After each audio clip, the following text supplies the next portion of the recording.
हा आरोप मला असं वाटतं की मनावर घेण्याची काही आवश्यकता नाही.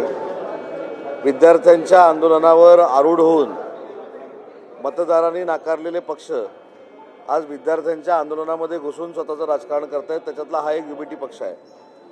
त्याच्यामुळे ज्यांना महाराष्ट्रानं नाकारलं आहे, महाराष्ट्राच्या जनतेनं नाकारलं आहे, आमदारकीला नाकारलं आहे, जिल्हा परिषद पंचायत समितीला नाकारलं आहे, नगरपालिकेला नाकारलं आहे, महानगरपालिकेला नाकारलं आहे, त्यांना कुठेतरी असा विश्वास असा वाटतोय की विद्यार्थ्यांच्या आंदोलनामध्ये आम्ही जर सामील झालो तर मतदार पुन्हा एकदा स्वीकारतील म्हणून केलेला हा केविलवाणा प्रकार आहे.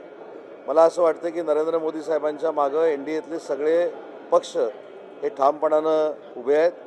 त्यातला एक मोठा पक्ष शिवसेना आहे आणि शिवसेना पक्षाच्या वतीनं आमचे मुख्य नेते एकनाथ शिंदे साहेबांनी कशा पद्धतीनं आम्ही नरेंद्र मोदी साहेबांच्या मागं उभा आहोत ते स्वतः त्यांनी सांगितलेलं आहे तुम्हाला.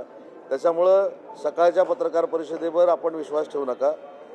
काही लोक स्वतःचं अस्तित्व जे संपलेलं आहे ते ह्या आंदोलनातनं टिकवण्याचा प्रयत्न करत आहेत.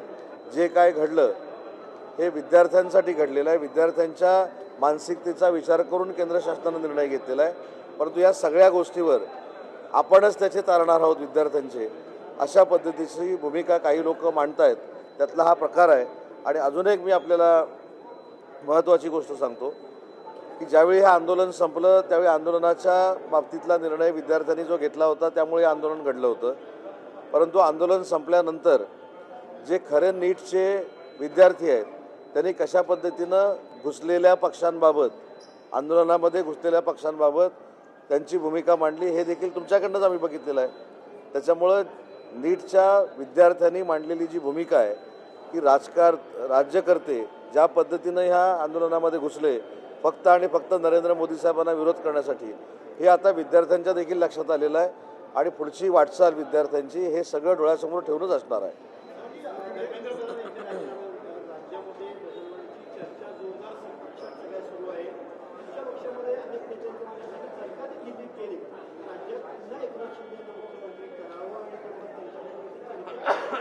नाही, याचं उत्तर मी अनेक वेळा दिलेलं आहे की भारतीय जनता पार्टीच्या प्रत्येक व्यक्तीला असं वाटत असतं की माननीय देवेंद्रजींना उच्च पद मिळालं पाहिजे.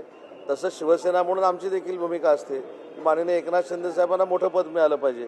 त्याच्यामध्ये आमच्या शिवसैनिकांची भूमिका वावगी आहे असं कोण मानत नाही. आले का सर?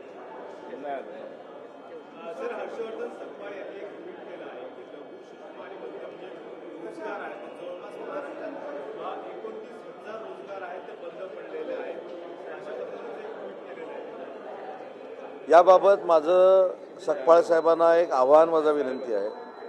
राज्याचा मी उद्योगमंत्री आणि माझ्याकडे येऊन त्यांनी भेटावं.